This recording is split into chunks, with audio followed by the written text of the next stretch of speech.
Estamos grabando nuestra clase de hoy, 10 de noviembre, Estado de Derecho y Democracia, que es nuestra última clase en esta materia opcional. Ustedes podrán decir, no me lo digan ahora, en todo caso se los voy a pedir que me lo manden escrito o en un audio. ¿Mm? Pueden hacerlo también después de la evaluación final, su evaluación sobre esta materia. Ustedes saben que en estas materias opcionales el profesor hace una propuesta, ustedes más o menos la conocen y eligen la materia, no siempre a veces el nombre o lo que ustedes suponían es lo que en la materia se da, otras veces sí, pero siempre es importante, por lo menos para mí es importante, la evaluación que los alumnos hacen acerca de si esta materia ha satisfecho las expectativas que tenían, si les ha sido de algún tipo de utilidad para sus estudios, etcétera, etcétera. Eso se los voy a reiterar después, dejo formulada la pregunta, después lo hacen y lo mandan por los canales que habitualmente nos comunican.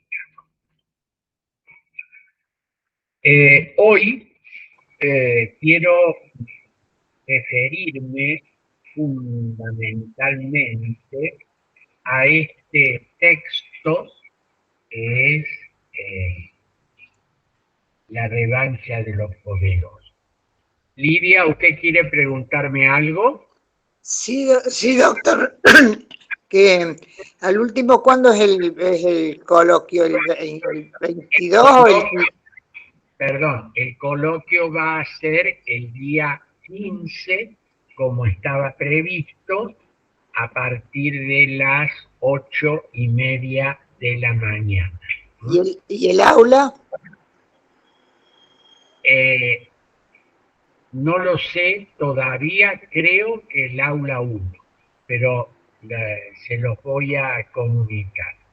Y Gracias, gracias. ustedes, yo iré tomando por orden de lista, pero ustedes se pueden arreglar para ir llegando más o menos a que no necesariamente tengan que esperar tanto tiempo en la facultad. Eso lo dejo librado a ustedes. Bien. La revancha de los poderosos. Justifico el porqué del texto, pero en definitiva son ustedes los que van a poder dar su veredicto final acerca de si la elección ha sido acertada. Justifico, digo, porque es un texto que me parece, por lo menos para mí, que es de una lectura fácil, accesible, no exige demasiados conocimientos previos, que además ustedes ya los tienen, acerca de la temática que el autor plantea. Y este texto también permite mostrar una situación, yo diría, preocupante en la evolución de la democracia en la región y en el mundo. Siguiendo a una expresión de Samuel Huntington, que uno de sus últimos libros fue La Tercera Ola. El texto de esa obra es el mismo, pero de un contenido distinto que el de Alvin Toffler. Huntington analizaba en aquel texto La Tercera Ola ese proceso de democratización que se dio a nivel mundial a partir de los 90, en el cual vastas regiones del mundo que no tenían regímenes democráticos o los habían perdido, el caso de nuestra subcontinente, América Latina, que tuvo a partir de los 80 procesos de democratización donde los gobiernos autoritarios, dictaduras militares, fueron reemplazadas por sistemas democráticos previa realización de elecciones libres. Argentina estamos viviendo 40 años de ese proceso de transición del autoritarismo a la democracia. Y muchos otros países de la región, hacia los 80, un poco antes, un poco después, se sumaron. Perú, Ecuador, Brasil, Chile, Bolivia, entonces países centroamericanos, tuvimos un proceso, una ola en el lenguaje de Huntington democratizadora, que también en el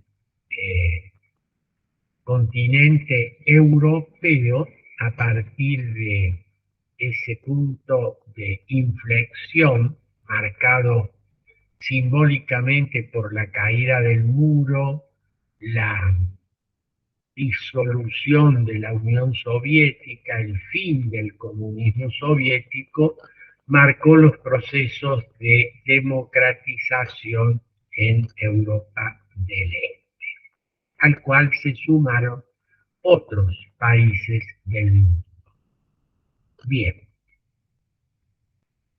en aquel momento el tema era cómo del autoritarismo se arribaba a la democracia.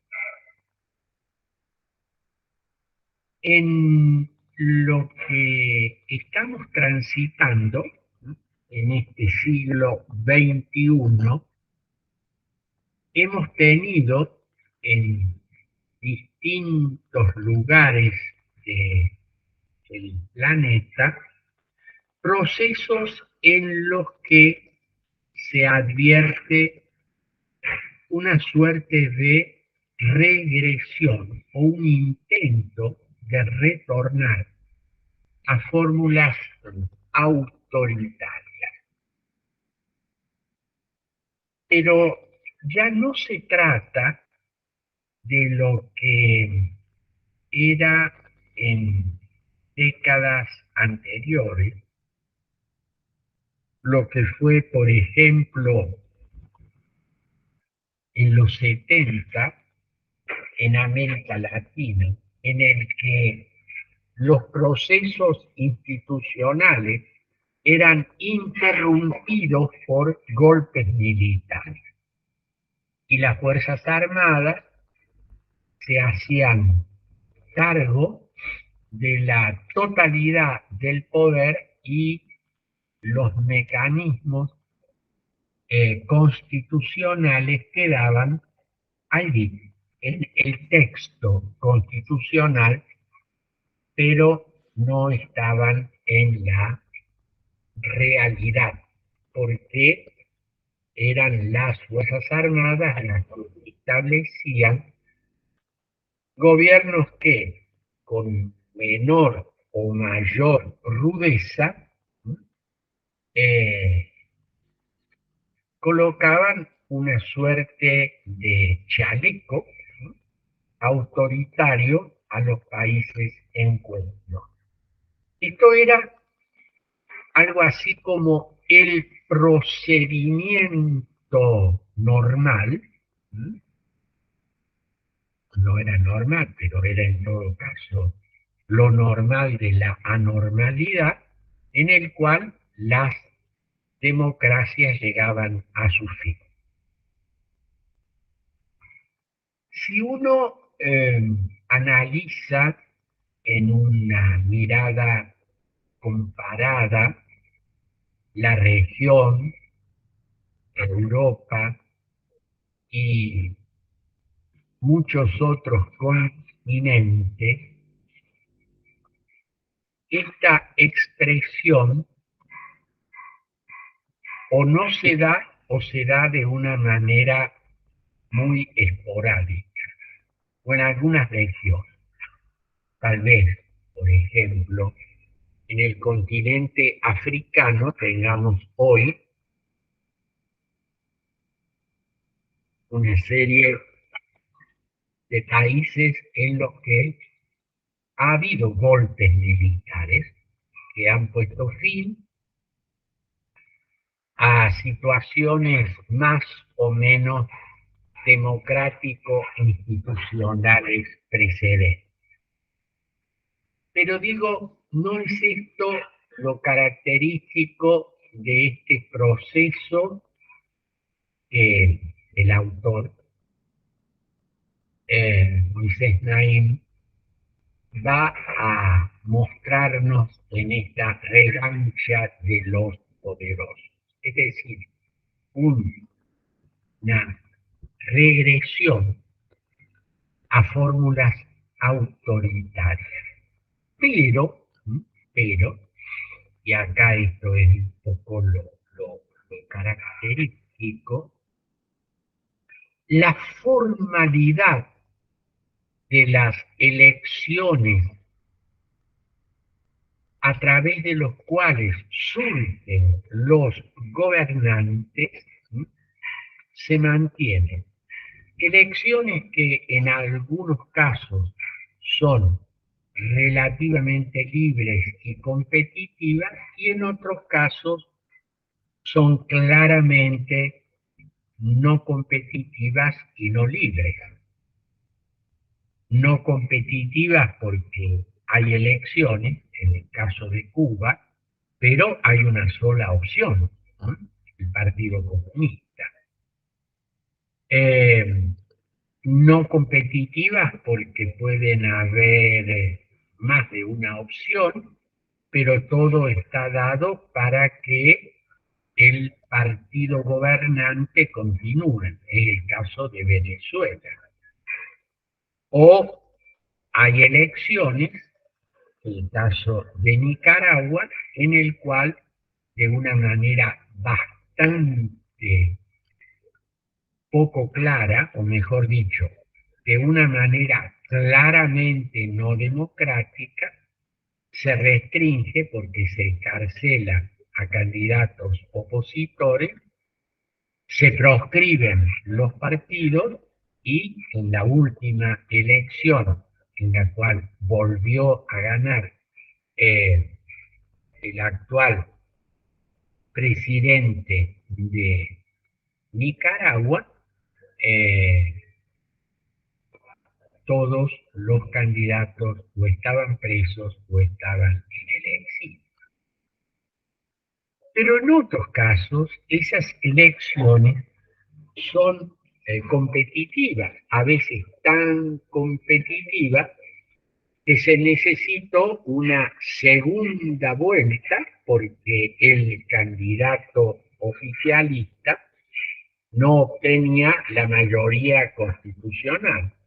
El caso de Turquía, donde el presidente Erdogan tuvo que competir en una segunda vuelta con el candidato opositor y retuvo el cargo de presidente. Es decir, procedimientos que incluyen elecciones, reitero, estas elecciones pueden ser competitivas, pueden no ser competitivas, pueden ser a veces casi ficcionales, pero estamos en presencia de situaciones en las cuales el ejercicio del poder lo es de una manera autocrática, en mayor o en menor medida. Y acá hay una serie de temas en esta llamada regresión autoritaria. Uno lo acabo de mencionar, ¿no? El cómo de la elección. Otro que tiene que ver con la duración de los mandatos. Si hay algo que queda claro, es que en un sistema democrático la alternancia es un elemento fundamental y que la duración indefinida de mandatos trae una severa limitación a las prácticas democráticas. Y para que no haya confusiones, porque cuando esto ocurre se suele mencionar que en el caso de algunos países europeos, con democracias muy consolidadas, el caso de Alemania, su jefe de gobierno, canciller se llama en el lenguaje alemán, primer ministro, jefe de gobierno sería el equivalente en otros países, tuvo un largo mandato, el claro ejemplo de Angela Merkel, la antigua canciller alemana, que estuvo una larga década, tuvo algo así como 14 años en el ejercicio del cargo. Entonces, muchos dicen, bueno, la duración, ¿sí?, de un mandato prolongada no necesariamente significa falta de democracia. Fíjense ustedes y aparece el famoso ejemplo de Angela Merkel. ¿Cuál es la advertencia que hay que hacer? En los países europeos los sistemas no son presidencialistas sino parlamentarios. Es decir, que el gobierno surge del parlamento, que a su vez naturalmente se integra, se forma por la elección popular. Pero que el jefe de gobierno puede, y está dentro de la dinámica del sistema parlamentario, como ustedes ya han estudiado en otras materias, cambiar porque el Parlamento lo puede destituir o porque puede renunciar y el gobierno, ¿no?, cambia de mano por una decisión del Parlamento. En los sistemas presidencialistas, en el que se incluyen prácticamente todos los países de América, desde Estados Unidos hasta la Argentina, el jefe de Estado es jefe de gobierno y que este surge de una elección y que el cambio de ese presidente cuando se produce más allá del cambio constitucional establecido, el final del periodo, 4, 5 o 6 años, si se produce antes el cambio, porque por ejemplo el Parlamento lo destituye al presidente vía juicio político, ocurrió esto en Brasil, en más de una oportunidad, hay una suerte de cimbronazo institucional muy fuerte, ¿no? El cambio del presidente por destitución del Parlamento de un sistema presidencialista no, subrayo, no es equivalente al cambio del jefe de gobierno en un sistema parlamentario, que es lo normal, en un sistema parlamentario, ese cambio sin que, diríamos, la estantería institucional sufra ningún cimbronazo. Podríamos recordar, por ejemplo, que durante el tiempo de pandemia, el primer ministro inglés, a semejanza de algo que ocurrió en la Argentina,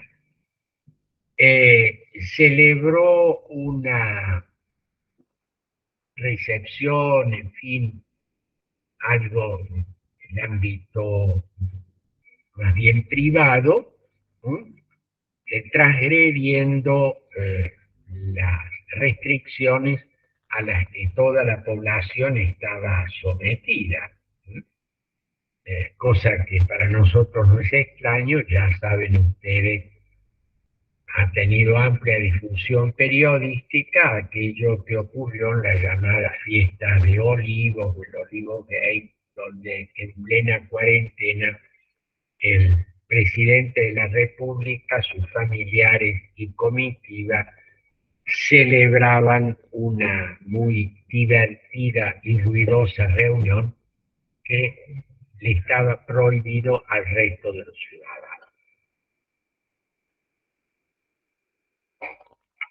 Algo semejante, aunque creo que con trascendencia menor, ocurrió en Inglaterra mientras Boris Johnson era el primer ministro. Y ustedes saben también cómo terminó allá y cómo siguió aquí.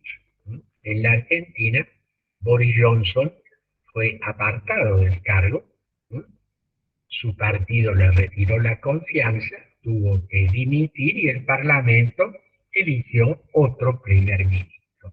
Y nada de eso significó un cimbronazo institucional.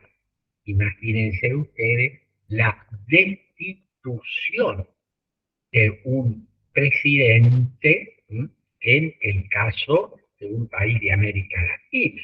Y a juicio político ocurrió en Brasil, ocurrió más recientemente en Perú, si ustedes recuerdan, y eso produjo una verdadera conmoción política que no es equivalente a los cambios que se producen en el sistema parlamentario.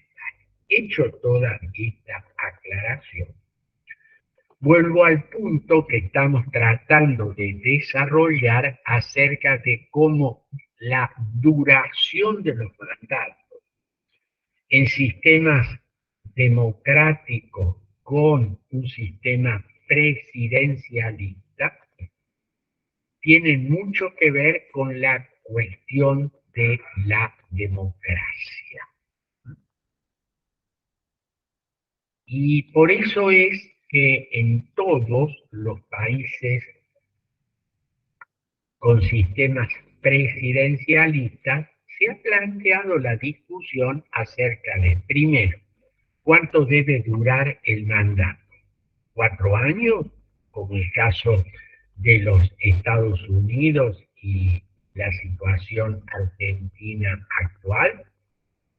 5 años, como tenía Venezuela en los 60, 6 años como tenía Argentina con la vigencia de la Constitución 5360 hasta la reforma del 94, o 6 años como en el caso de México. Primera cuestión, ¿cuánto dura el mandato? Segunda cuestión, que es mucho más importante que la duración del mandato. Reelección sí, reelección no. ¿Sí? En América, la reelección estuvo y está prohibida en una constitución. México, por ejemplo, México de 1917, época de la constitución actual, estableció un periodo de 6 años e impidió para siempre la reelección del presidente. Argentina, el modelo de 5360 hasta la reforma de 94, estableció un periodo de 6 años sin reelección inmediata, es decir, que el presidente cuando culminaba su mandato no podía volver a presentarse a la elección, salvo que pasara un periodo completo, cosa que ocurrió durante la presidencia de Julio Argentino Roca, allá en el siglo XIX, comienzos del XX, y en el siglo XX el presidente Irigoyen, que accedió a una segunda presidencia luego de un periodo de 6 años que había desempeñado el presidente Alvear. Esa reelección se introdujo por primera vez en la Argentina en los 40, en la reforma de la Constitución del 49, que permitió la reelección indefinida del presidente. Razón por la cual el presidente Perón, electo en 1946, cuando completó el periodo 1952, mediante la reforma constitucional del 49, podía reelegirse, intentó y fue reelecto para un nuevo periodo que fue interrumpido por el golpe militar del año 55. Otros países optaron por un periodo más corto, la Venezuela de los años 60, 5 años, y como en la tradición política venezolana, como lo hemos mencionado alguna vez y lo ha registrado una estupenda novela de un venezolano, Arturo Uslar Petri, en oficio de difunto, tenía Venezuela la tradición de una reelección casi perpetua que llevó al presidente Gómez a estar 30 años en el ejercicio del poder. En la constitución de los 60, Venezuela puso un periodo de 5 años y la reelección la condicionó a 2 periodos intermedios. Es decir, que un presidente que intentaba la reelección en aquella Venezuela tenía que esperar 10 años para volver a intentar, cosa que sí ocurrió con el presidente Rafael Caldera, que 10 años después intentó y logró una reelección. Pero, fíjense ustedes, después de un periodo por lo menos de 10 años. La Venezuela actual tenía una cláusula en la Constitución nueva de no reelección. Cumplido el tiempo, el entonces presidente Hugo Chávez Frías optó por la reelección, y acá vienen una serie de mecanismos que se han usado en la reelección. Si la Constitución puedo reformarla, la reformo y me permite la reelección.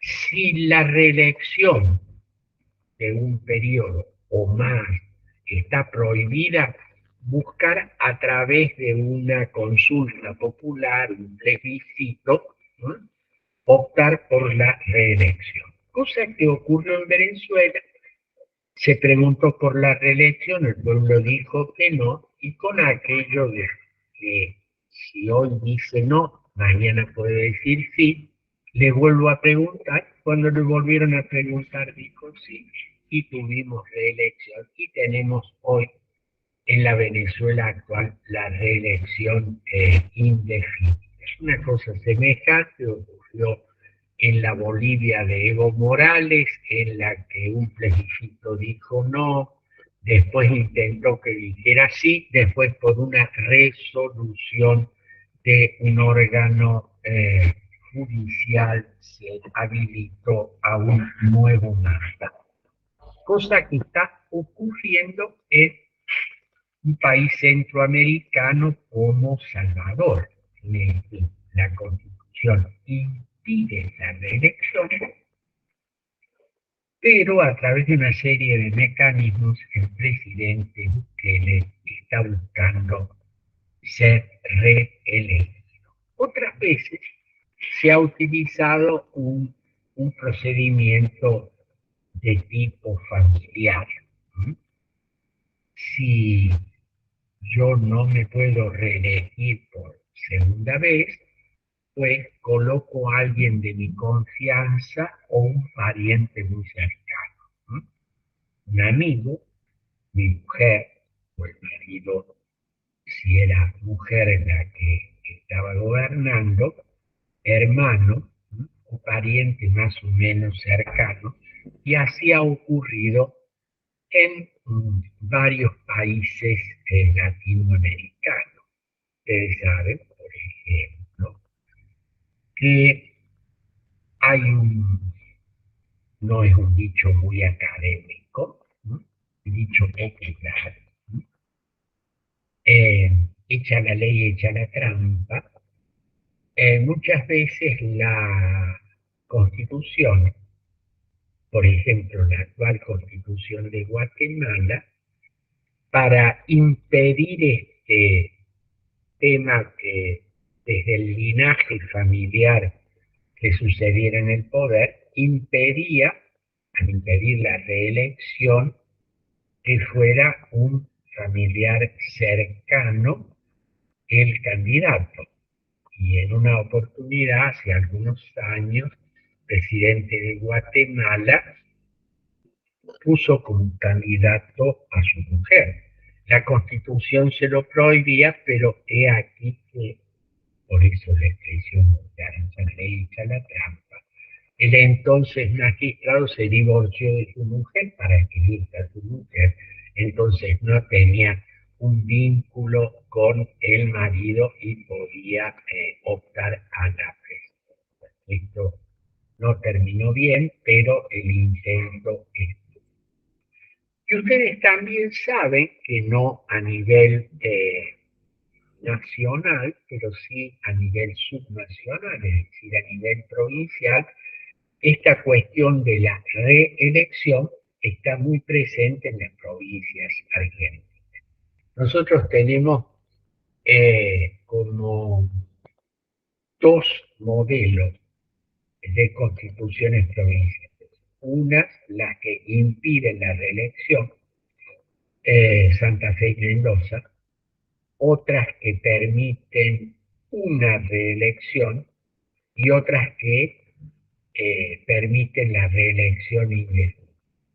En las provincias en las que se permite una reelección, recientemente ocurrió que el candidato que estaba por segunda vez, obviamente, si está impedida la reelección, no podía ir por tercera vez, intentó hacerlo, hubo una discusión de tipo judicial y la Corte resolvió, en el caso de las provincias de San Juan y Tucumán, que el candidato no podía, no porque lo decidiera la Corte lo que decía es la constitución de la provincia, que era la regla, impide la reelección y por tanto debía aplicarse. Así fue como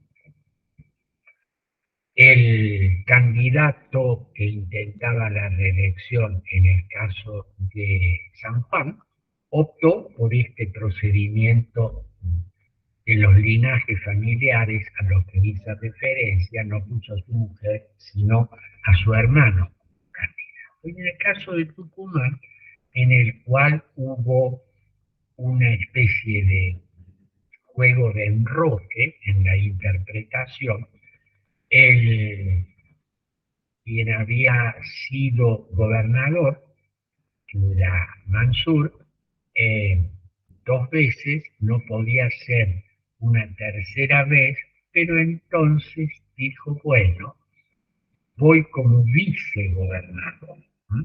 Y la fórmula era, permanezco sin estar estando, y también fue motivo de la decisión de la Corte que en definitiva llevó a que el candidato a vicegobernador, que era el gobernador en ejercicio, declinara su candidato.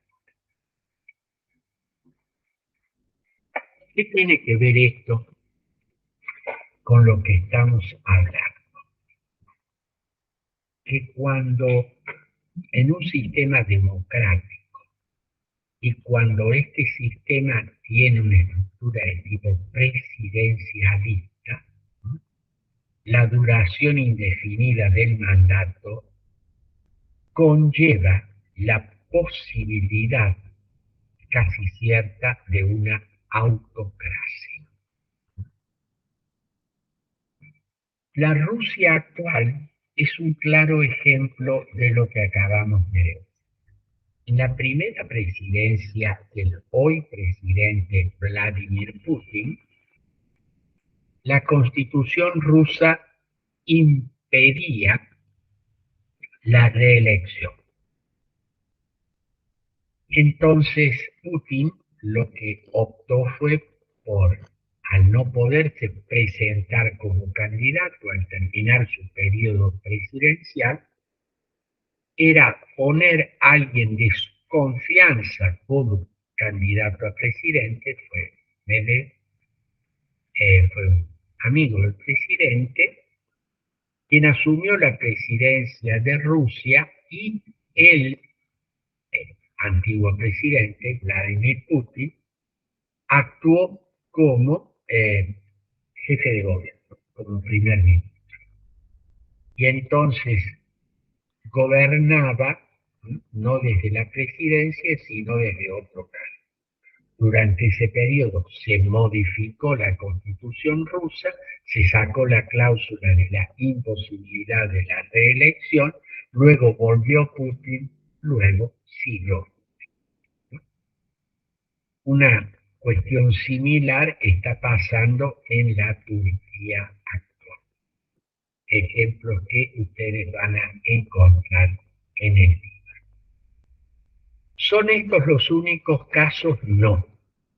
Esto es lo único que muestra esta suerte de revancha de los poderosos, no, pero es uno de los claros ejemplos donde, con otras formas, de otra manera, se plantea esta regresión, esta vuelta a fórmulas autoritarias, aun cuando, mejor dicho, con formas democráticas, una sustancia autoritaria.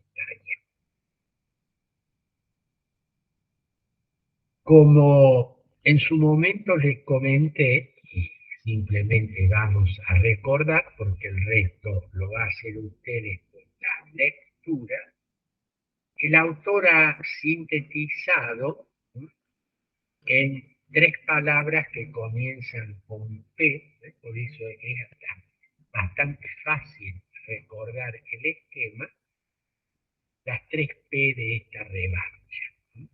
La P de populismo, la P de polarización, la P de posverdad.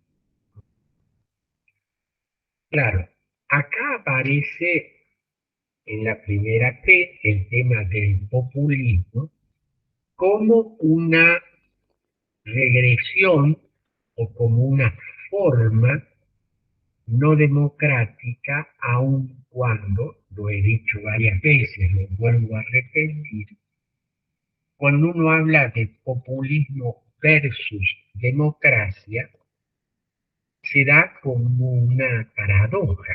¿Por qué? Porque democracia es el gobierno del demos. Acá aparece el pueblo que gobierna. Y el populismo aparece el pueblo como sujeto gobernante y protagónico. Si hay algo claro en el tema del populismo es que el pueblo es invocado como sujeto protagónico en las decisiones. Entonces alguien podría decir, bueno, estamos en lo mismo, democracia, gobierno del pueblo, populismo, el pueblo decide. En realidad, y acá vienen las aclaraciones del caso, hemos escrito y ustedes tienen un trabajo, se llama Tres razones y una disculpa, ¿sí?, de mi autoría, donde he tratado de una manera muy sintética de caracterizar el populismo, porque acá hay toda una discusión semántica, ideológica, doctrinal, acerca de qué se quiere decir con este término. Pero me parece, yo sintetizo, ustedes van a leer un texto, que en la versión populista, el pueblo, como sujeto protagónico, está siendo definido por alguien que es su vocero. Este pueblo habla a través de un vocero, de una voz, y acá aparece la figura del líder, generalmente masculino, aunque hay excepciones, que es el gobernante que gobierna en nombre de él, es la voz del pueblo y el pueblo se relaciona directamente con él. Ahora, es muy importante que en esta denominación está frente al pueblo el no pueblo. El no pueblo es el otro, el no pueblo es el enemigo. Ahora, ¿quién define quién es no pueblo? ¿No? El líder gobernante, que es el que define qué no es el pueblo, el otro, o los otros, ¿no?, o los de siempre, aquellos que no son el pueblo. Y por supuesto que con ese otro no hay ninguna otra posibilidad que su anulación o su eliminación. No necesariamente física, le hace falta, podrá ser, pero su eliminación de todo tipo de voz y protagonismo en las decisiones, porque no es el pueblo. Este gobernante, por otra parte, que se relaciona de una manera directa, ahí por ejemplo la apelación a mecanismos de la llamada democracia semidirecta, plebiscito, por ejemplo, y vuelvo a recordarle cómo hay, de nuevo, podría recordarle esto que no es muy académico, ¿no? Hecho la ley, hecha la trampa. Si yo recurro al plebiscito es para que el pueblo decida. Le pregunto al pueblo, ¿ustedes quieren que haya reelección o no? El pueblo me dice no. Bueno, y ahora espero un poco. Nada me impide que le vuelva a preguntar. Y cuando le vuelvo a preguntar, me dice sí. Al sí le hago caso, al no primero no le hago caso. ¿Ven ustedes cómo acá incluso hay una tergiversación del propio mecanismo de consulta? ¿Sí?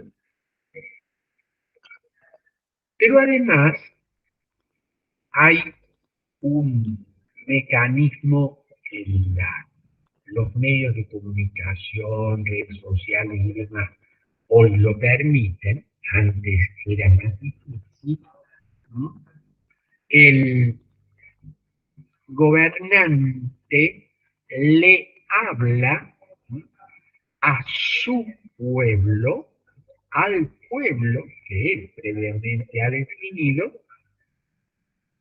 a través de un uso permanente, reiterado y abusivo de los medios de comunicación y las redes sociales.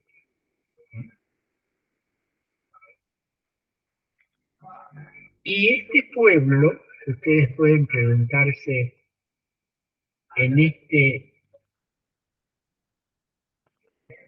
diálogo, que en realidad es un monólogo, ¿sí? ¿Qué rol le cabe el asentimiento? En el modelo cubano, la famosa Plaza José Martí, en el cual grandes multitudes, escuchando a su líder, en su momento Fidel, luego Raúl, ahora otro,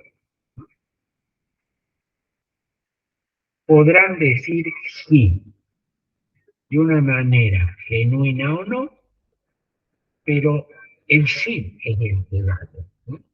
El gobernante habla, los gobernados dicen sí, adhieren, aplauden. Alguna vez a este mecanismo le he llamado, ¿sí?, la democracia del aplauso. Cualquier semejanza con episodios que ustedes hayan visto aquí o acullá no es mera coincidencia.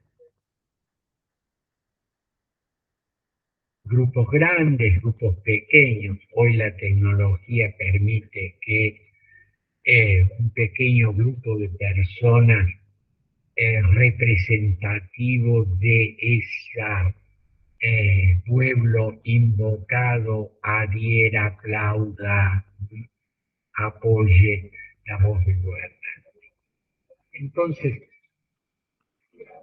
esto por un lado, y ustedes ven acá una exclusión o una limitación muy severa de los mecanismos de tipo representante. Ustedes ya han estudiado desde constitucional allá en su primer año. Yo sé que por ahí se olvidan.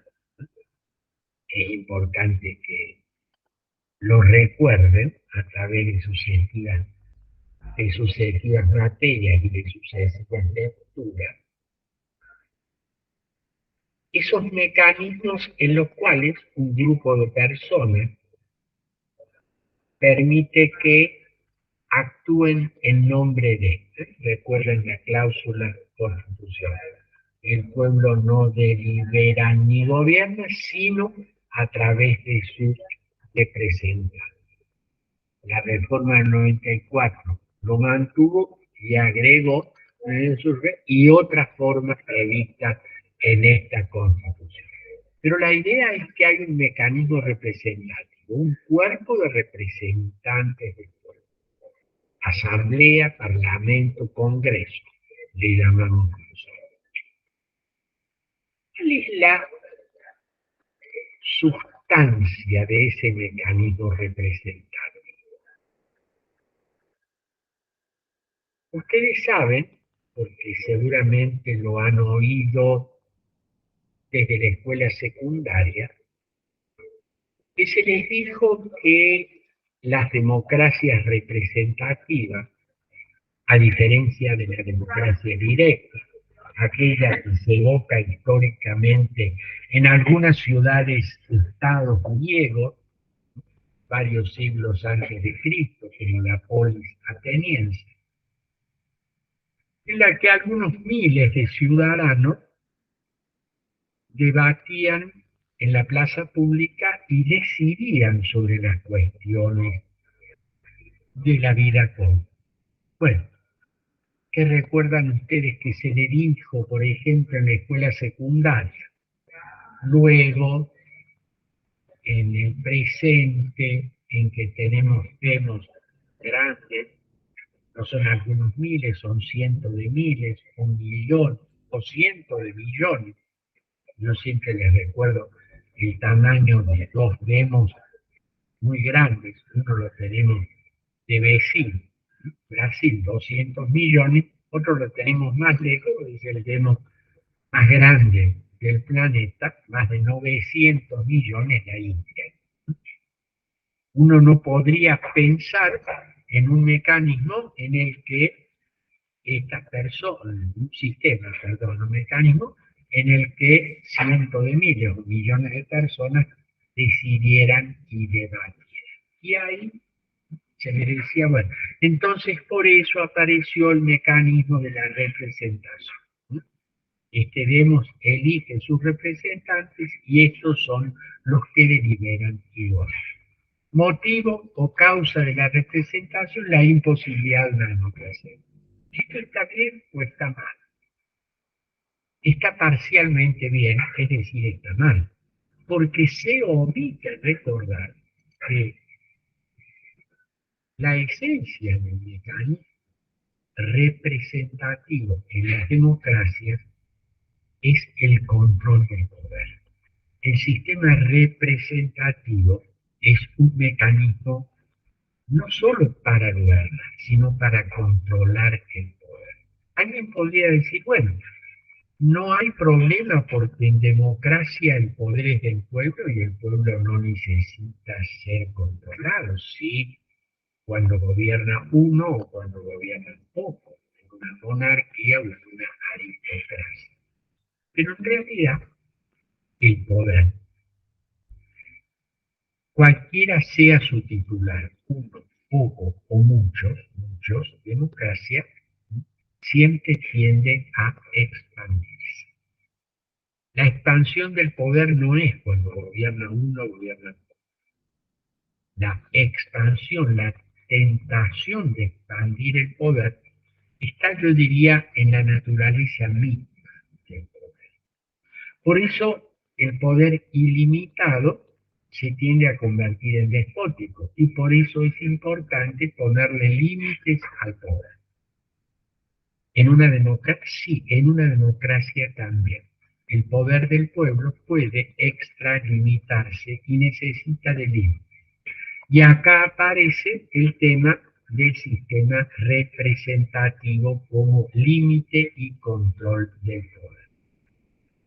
Por eso es que esto que es descartado en el populismo, o menoscabado, o minusvalorizado, o reducido a su mínima expresión, trae como consecuencia una expansión del poder y por tanto una fuerte restricción o herida al sistema democrático. La segunda P tiene que ver con el tema de la polarización. Hemos hablado ya en varias clases acerca del tema del conflicto en la vida política, de las discrepancias. En una sociedad democrática no hay unanimidad, hay voces distintas, hay planteos distintos, hay situaciones en las que muchas voces piensan en un sentido, otras en otro sentido. Por tanto, la existencia del conflicto y la discrepancia no está en contra de un sistema democrático, sino que una sociedad genuinamente democrática es una sociedad donde hay disensos, donde hay conflictos. Ahora bien, esta expresión polarización, que es la segunda P, nos está poniendo en un escenario donde se da un conflicto que no tiene límites y que divide a la población en sectores irreconciliables, aplicándose la dialéctica del amigo-enemigo.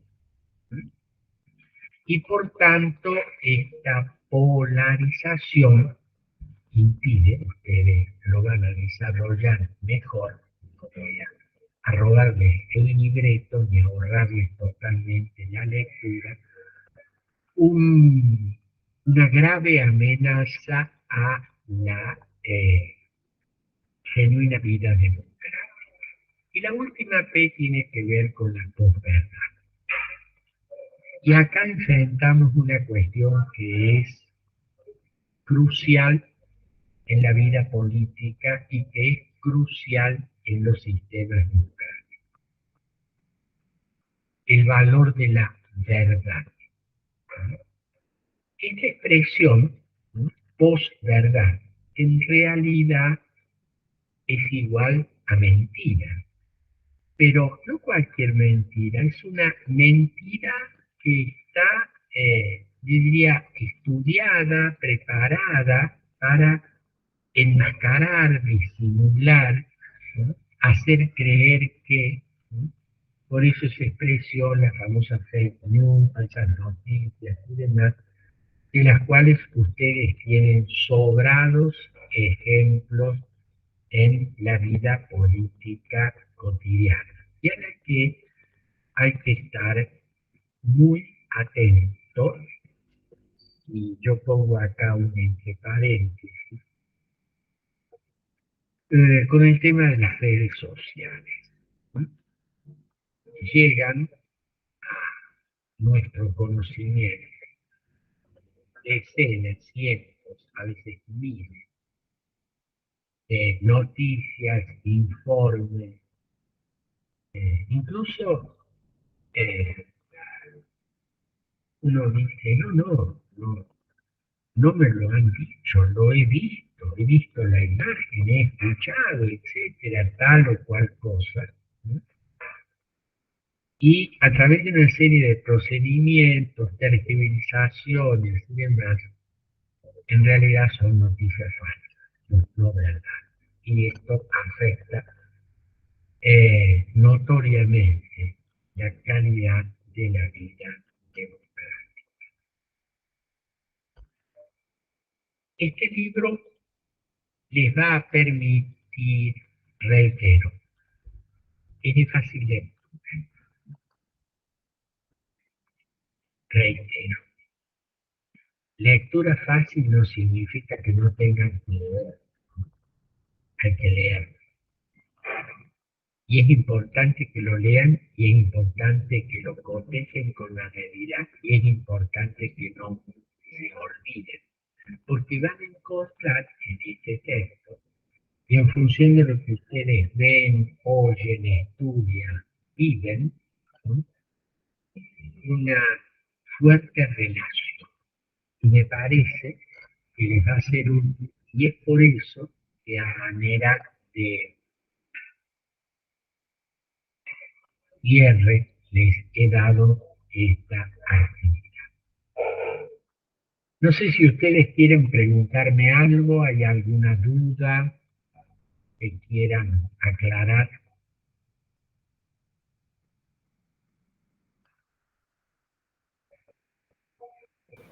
No, profe, me pareció que está todo bastante claro. Profe, Sí, profe, entonces me parece muy, muy interesante todas las asociaciones que usted va haciendo. ¿Se me escucha bien? perfectamente, Delfina. Ah, porque yo escucho como una, como no sé, bueno. esta asociación y la comparación entre los diferentes países, sobre todo, bueno, entre los países latinoamericanos y los países, entre latinoamericanos y los países europeos, esto de las 3P, de polarización, posverdad.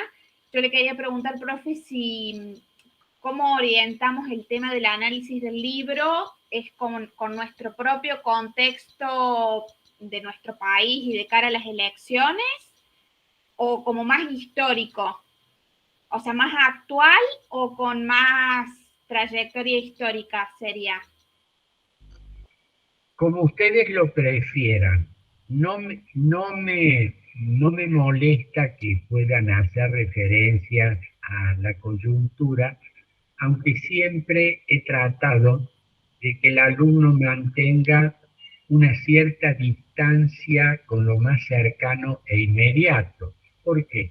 Porque cada uno de ustedes tiene naturalmente una mirada absolutamente legítima sobre los procesos políticos e institucionales que está viviendo, más en este momento en el que estamos muy cerca de una decisión acerca de quién en definitiva será el presidente de la República.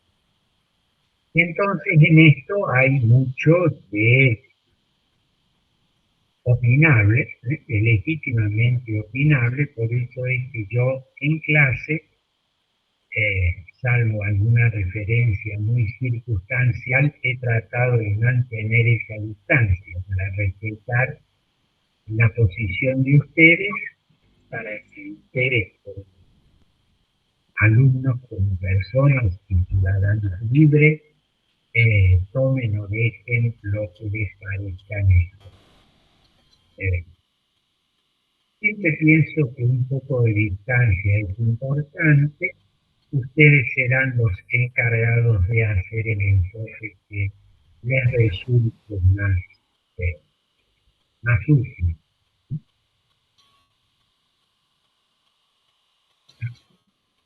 ¿Algo más?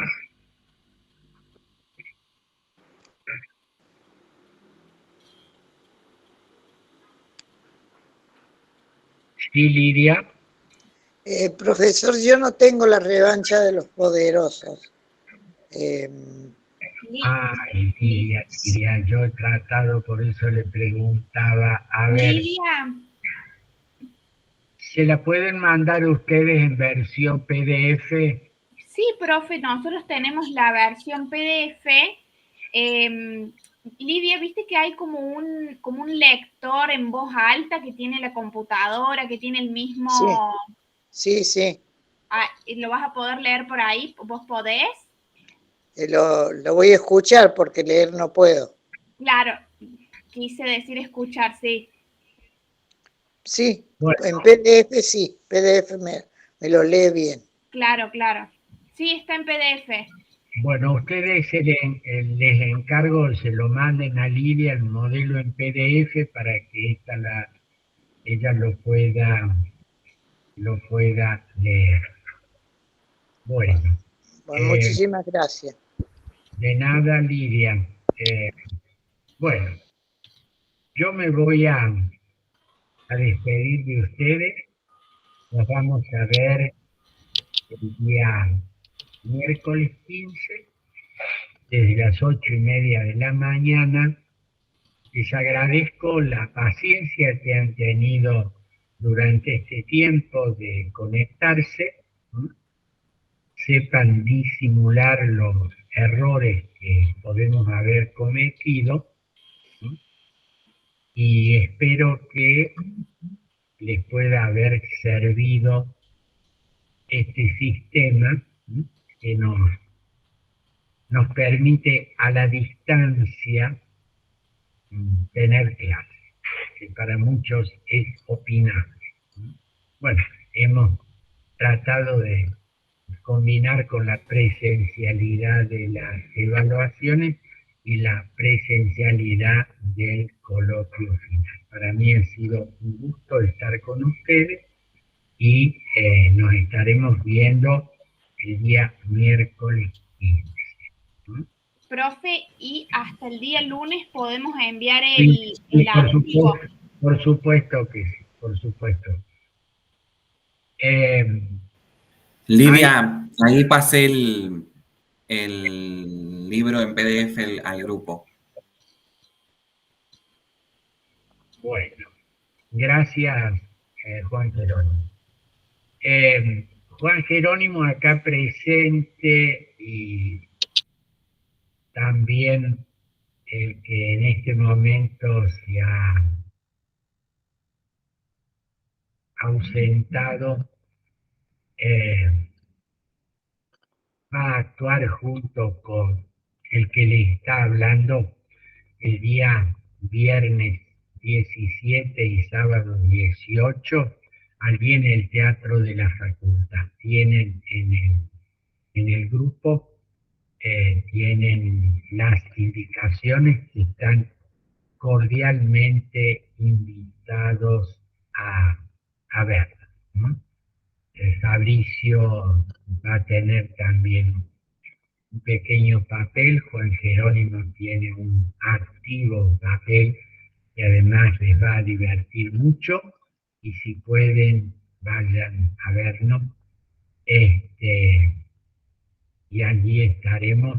Es en el Teatro de la Facultad, tienen allí el mecanismo, les llegan las entradas a través del grupo, y he tratado de que les llegue a cada uno de ustedes en su correo. Esto no es académico, forma parte de una actividad de la facultad, el teatro de la facultad, pero es algo lúdico. Juan Jerónimo no vamos a expoliar nada, ¿no? Pero es un ilustre profesional, no del derecho. Con esto van a ver qué ilustre que es. Muy bien, muchísimas gracias. Yo voy Profe, hay que avisarles que si quieren comprar anticipadas, tienen que hablar alguno de los números que está en el flyer, y si no, las entradas se pueden pagar en la puerta en esos días. Muy bien.